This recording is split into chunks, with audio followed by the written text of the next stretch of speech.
My father had been called out to investigate what I thought was an aircraft accident some distance from here on a ranch close by, and he came back much later one evening, about maybe 2 o'clock in the morning, with a car full of debris, like metallic debris.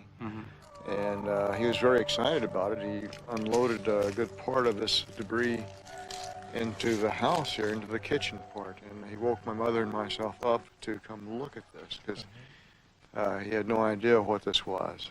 Material that it consisted of was more foil-like, although it was a very strong, very tough material. Material that was not easily malleable, not like tin foil that you just bend. To understand why Brazel's debris became a national story at all, it helps to understand what kind of summer 1947 already was. Weeks earlier, on June 24th, a private pilot named Kenneth Arnold reported seeing 9 unusual crescent-shaped objects flying in formation near Mount Rainier in Washington state, describing their motion to reporters as skipping like a saucer if you skip it across the water, a phrase newspapers quickly compressed into the term flying saucer, coining an entire genre of American folklore in a single sentence. Arnold's sighting triggered a nationwide wave of copycat reports throughout that summer, from ordinary citizens suddenly primed to interpret anything unusual in the sky as a potential saucer. Just days before the Roswell story broke, a widely reported crashed disk out of Twin Falls, Idaho, had captured national headlines before being exposed as an elaborate hoax staged by 4 teenagers using scavenged aircraft parts, a detail almost no one remembers today, but one that shows exactly how primed the American press and public already were that July to run with any story involving a fallen saucer. In June of 1947, a rancher named W. Mac Brazel was riding across a stretch of land he managed roughly 75 miles northwest of Roswell, New Mexico, when he came across a wide, scattered debris field unlike anything he'd seen before. Strips of tinfoil-like material, thin balsa wood sticks, rubber fragments, and lengths of a strange, tough paper lay across the property, some of it embossed with faint pastel-colored symbols that later witnesses would famously describe as looking almost like hieroglyphics. Brazel gathered some of it and, by his own account, initially thought little of it until, days later, having heard the country buzzing with talk of mysterious flying saucers reported elsewhere in the United States that same summer, he decided to take a sample into town and show it to the county sheriff. The sheriff passed word to the nearby Roswell Army Airfield, home at the time to the 509th Bombardment Group, the only military unit on Earth equipped to deliver a nuclear weapon, a detail that alone made the base one of the most sensitive military installations in the country. Intelligence Officer Major Jesse Marcel was sent out to examine the material and helped collect it from the property. What happened next is the part of the story that has never stopped generating conversation, because it happened in full public view. On July 8, 1947, the Roswell Army Airfield's Public Information Office released a stunning statement to the press. The military, it announced, had recovered a flying disc. The claim ran in newspapers nationwide within hours, generating exactly the kind of sensational headlines you'd expect. And then, within 24 hours, the story reversed itself entirely. Brigadier General Roger Ramey, at a press conference in Fort Worth, announced that the material had been misidentified and that what Brazel had actually found was nothing more than a conventional weather balloon and its radar tracking target, a device resembling a large box kite built from foiled paper and balsa wood, used to help track weather balloons by radar. Photographs of Ramey posed posing with the deflated, distinctly unremarkable debris ran in the next day's papers, and just like that, the story of a captured flying disc quietly disappeared from the national conversation.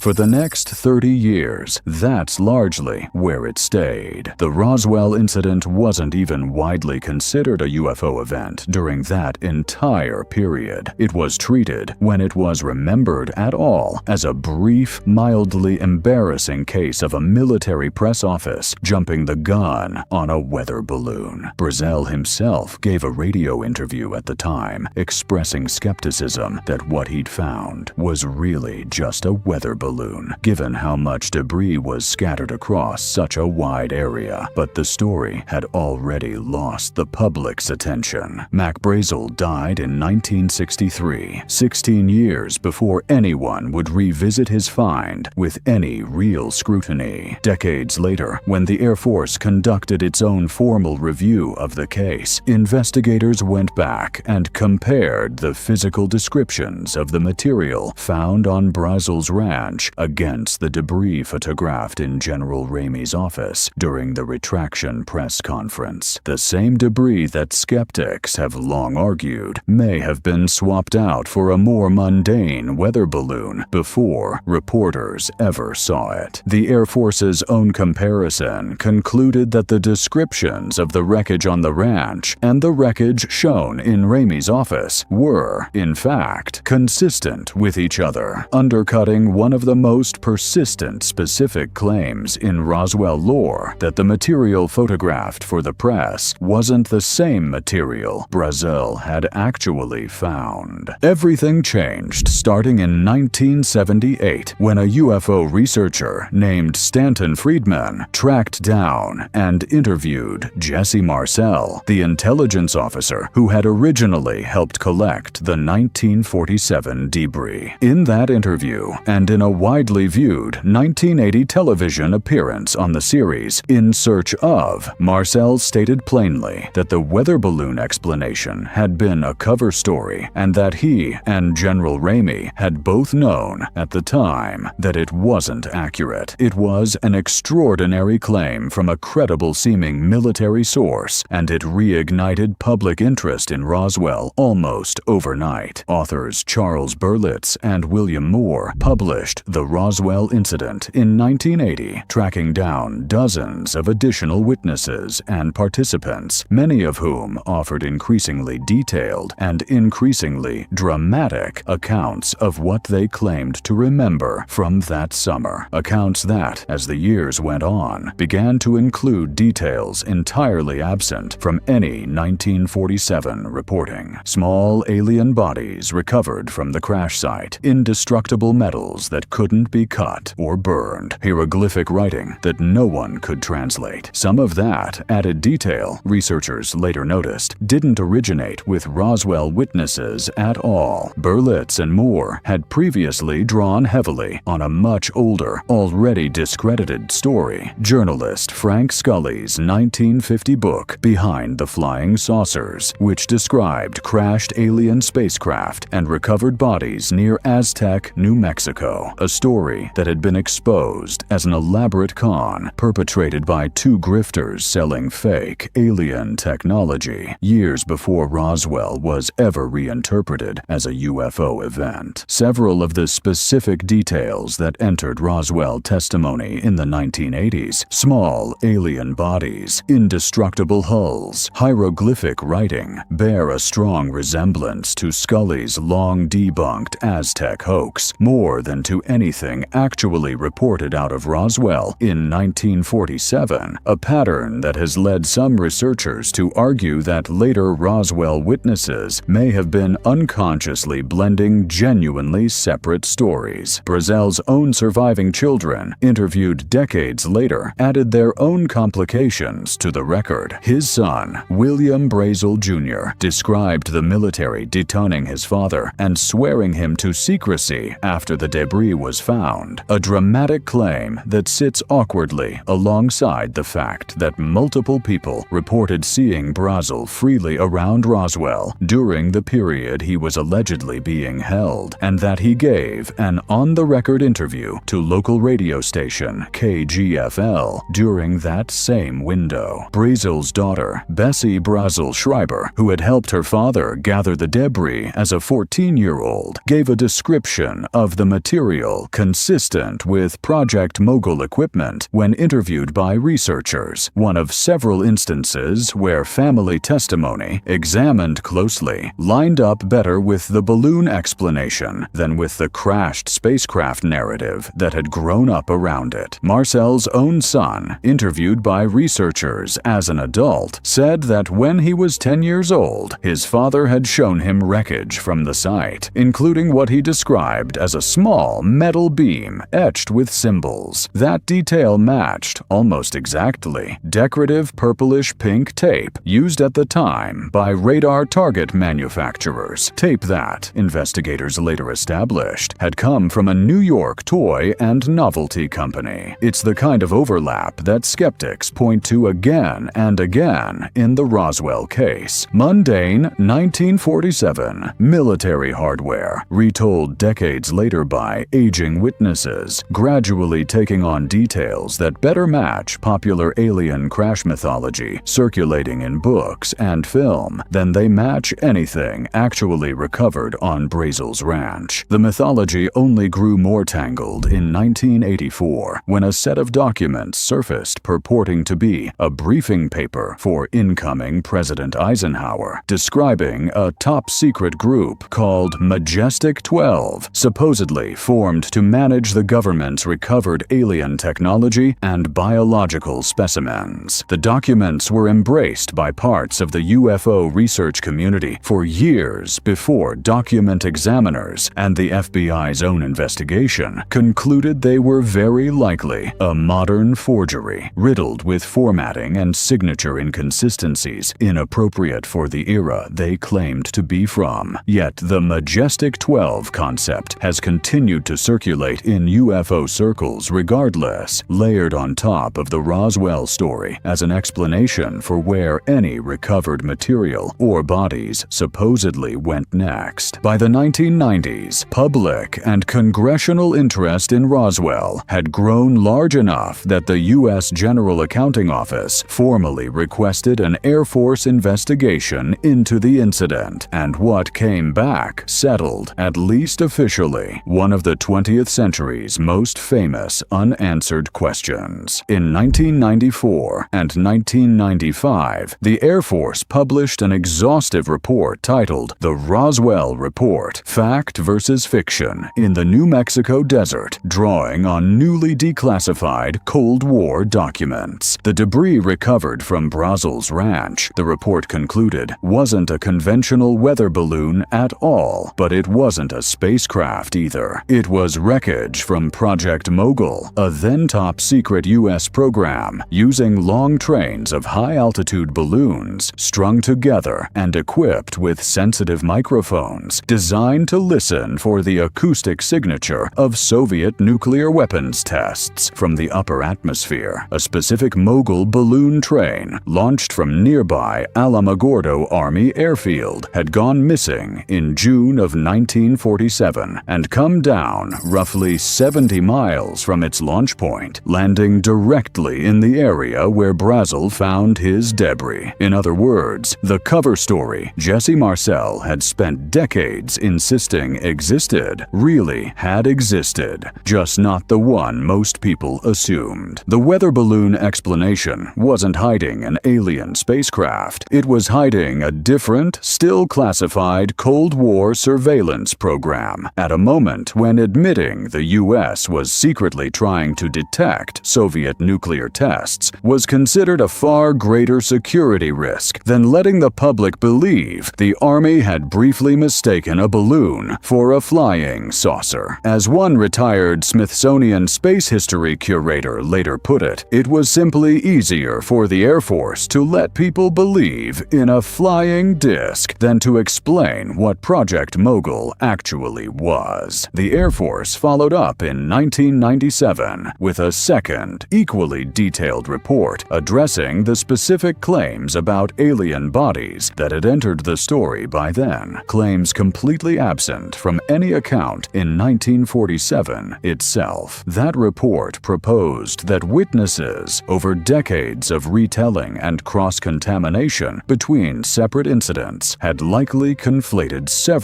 unrelated events from the following years. Anthropomorphic crash test dummies dropped during 1950s Air Force parachute experiments in the same general region. A severely injured military parachutist involved in a real 1959 accident and recovered remains from an unrelated 1956 aircraft crash that killed 11 airmen. None of those events had anything to do with the original 1947 balloon recovery, but the report's authors argued that decades of overlapping retellings, media coverage, and leading questions from investigators had gradually merged them, in some witnesses' memories, into a single, more dramatic narrative. For many longtime Roswell researchers, these two exhaustive 1,000-page combined official reports changed nothing at all. To them, the government finally admitting to one secret program felt like confirmation that it was capable of hiding another, more literal one. And the timing of the confession, nearly 50 years after the fact, and only after sustained public pressure, did little to inspire confidence that the full story had finally been told. The town of Roswell itself, meanwhile, had by then fully embraced its place in UFO culture, regardless of which explanation anyone believed, opening the International UFO Museum and Research Center in 1992 and launching an annual UFO festival that continues to draw visitors from around the world every summer. Today, the town's Walmart decorates its windows with green-skinned aliens, and even the local McDonald's leans into the theme with spacecraft-shaped signage, a level of civic commitment to the legend that exists, whether or not a single alien body was ever actually involved. What makes Roswell such an unusual case compared to almost any other UFO story that's ever captured public attention is that it's one of the rare instances where the government's own internal secrecy is a matter of confirmed historical record, not speculation. Project Mogul was real. It was genuinely classified at the highest levels. The 1947 cover story was, by the Air Force's own later admission, a deliberate deflection, just aimed at protecting a nuclear detection program from Soviet eyes, not at concealing a captured spacecraft from the American public. And yet, the specific chain of events that turned a scattered balloon train into 7 decades of alien mythology required almost everything to go wrong at once. A media environment already primed by Kenneth Arnold's saucer sighting and a hoax out of Idaho. A military press office that jumped the gun with a sensational announcement it retracted within a day. 3 decades of public silence broken by a single aging witness whose memory, by his own family's later admission, may have blended with stories borrowed from an already discredited hoax out of Aztec, and a set of forged Majestic 12 documents that gave the whole narrative an official-looking home to grow in. Whether that distinction changes anything for the people who still believe otherwise seems, 70-plus years on, to depend far less on the declassified paperwork than on how badly people already wanted to believe there was something else out there in that New Mexico desert. So which version of July 1947 do you believe? A genuine, documented Cold War secret that spiraled into the most famous UFO myth in American history purely by accident, or a cover story for something the US government still hasn't told the whole truth about, even 3 decades after admitting it, lied the first time?